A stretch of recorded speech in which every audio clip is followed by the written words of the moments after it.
Thinking of RV life, but you're not sure how much it's going to really cost? We've learned quite a bit over the last 4 years of living RV life. And in this video, we're gonna talk a little bit about what it costs, but also how to save money while you're out on the road. So stay tuned. We are Charity, Ben, Dakota, and Trinity. We decided we didn't want to wait for a life of adventure. So in 2017, we bought our first RV and set off to live a life of travel in the USA. We've visited over 38 states in 3 years and have many more to go. Follow along to learn all the best places to see, RV and travel tips, and much more. So before we dive into today's video about RV living costs and money saving tips, we do want to give a quick thank you to all of you that are jumping in and supporting us on Patreon. We really appreciate your support, which helps us keep videos like this coming to you week in and week out. So if you're not over on Patreon right now, check it out at the link below. How much does RV living really cost? This is a really interesting question because it's very open-ended and there are so many different answers, and it all really depends upon your family size, the type of RV that you have, the travel style that you have. There's really so many different things that come into that question.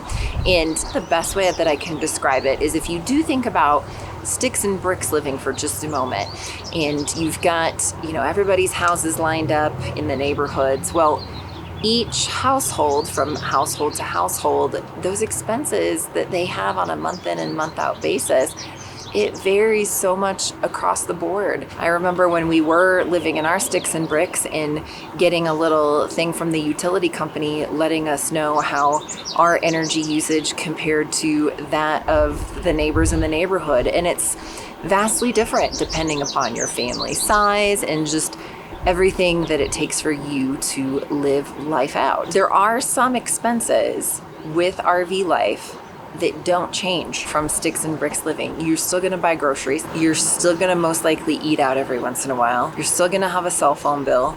You're still gonna need to have insurance costs and things like that on your vehicles and health insurance.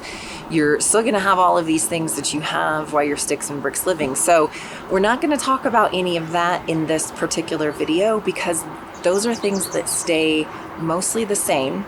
Wherever you go, there you are, and we'll put a link above for a video we kind of talked about that a little bit as far as the habits and things like that you develop when you are living in a sticks and bricks don't really change much when you move over to RV life unless that you choose to change those. So if you've been somebody where you like to eat out a lot, that's not going to change just because you start living the RV life. So those types of expenses we're not even going to talk about. We're going to talk about some directly related expenses as it's related to RV living. So we've got 5 tips that we're going to give you on how you can save money and reduce those costs while living RV life. But before we jump into those, I just want to make sure you've hit that subscribe button, right? Okay, just go there, just do it now. You see the subscribe, just tap that, and then the bell, make sure that you tap the bell. Got that? Okay, perfect. All right, let's go on.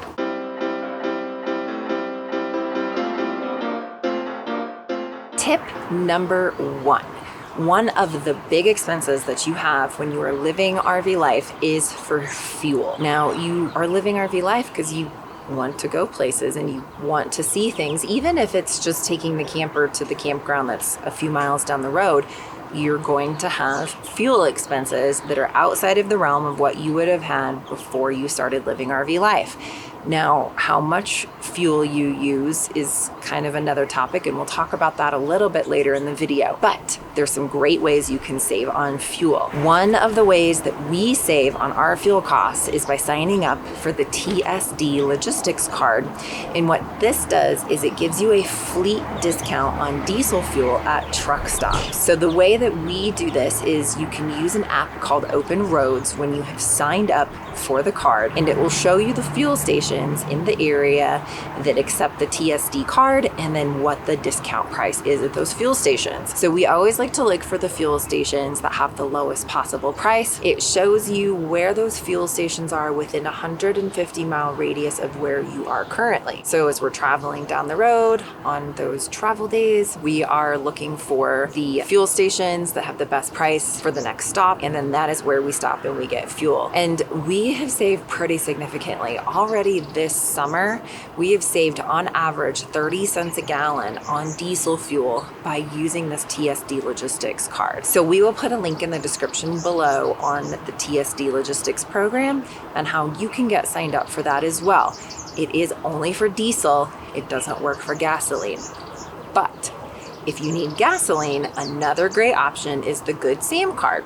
So the Good Sam card will give you discounts on both diesel and gasoline at Flying J and Pilot truck stops. We'll also put a link below with a list of all of the different fuel stations where you can get both gasoline and diesel at a discount with the Good Sam card at Flying J and Pilot.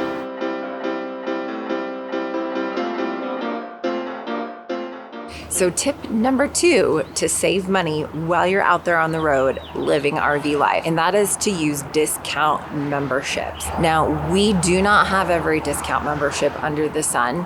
We've been asked many times specifically about the 1,000 Trails membership, and that is one that we don't have, mainly because as business owners, one thing that we kind of tend to look at then in our personal lives is we have to be able to justify an ROI or return on investment for every single decision that we make, including our purchases. And so that is one where with our travel style, we just have not been able to quantify that we would have a good return for our investment with that particular membership. However, there are several memberships that we do have that have gotten us discounts that we enjoy using. One of those memberships is the Good Sam card. So not only can you use it for fuel discounts, but you can save 10% at campgrounds across the United States that are private campgrounds.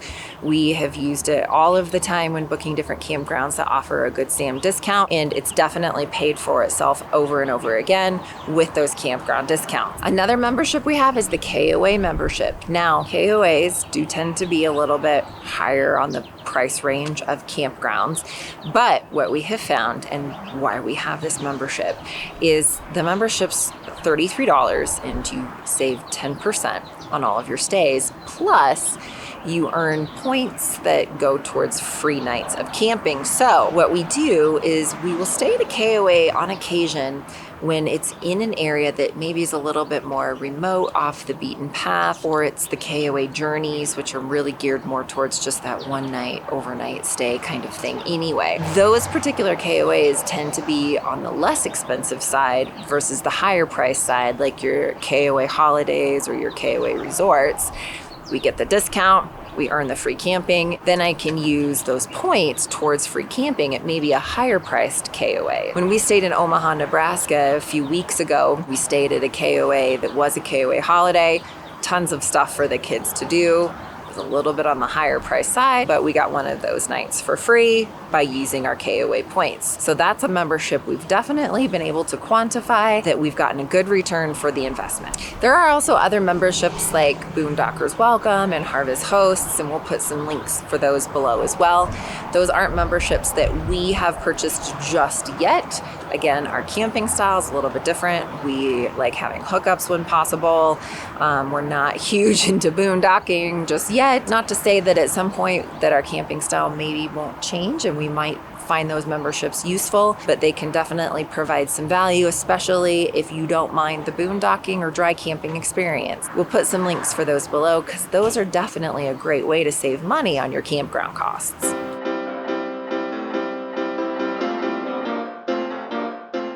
So speaking of saving money on campground costs, that brings me to tip number 3.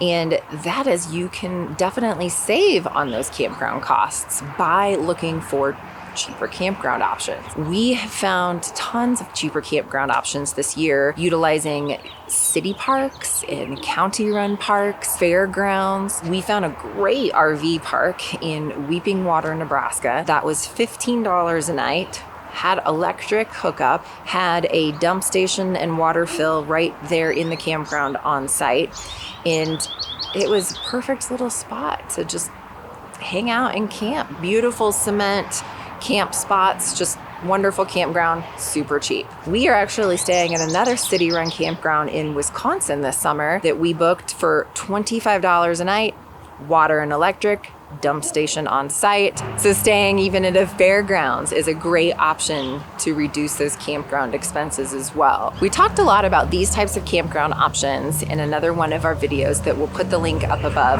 to just give you some more ideas of where to find those types of campgrounds as you're looking to make your travel plans.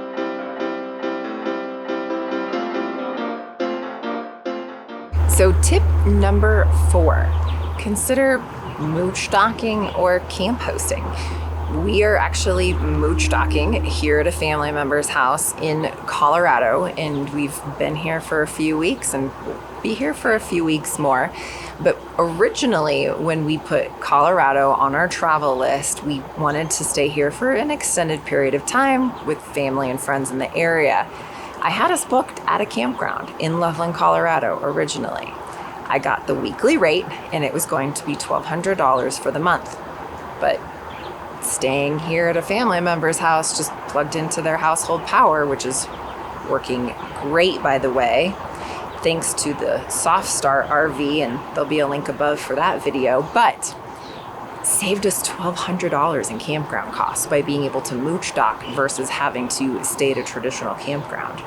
There's also camp hosting opportunities as well. That little campground I told you about in Weeping Water, Nebraska, well, my uncle actually camp hosts there the month of July every year, so he gets his campsite free for the whole month just by doing a few hours of work around the campground.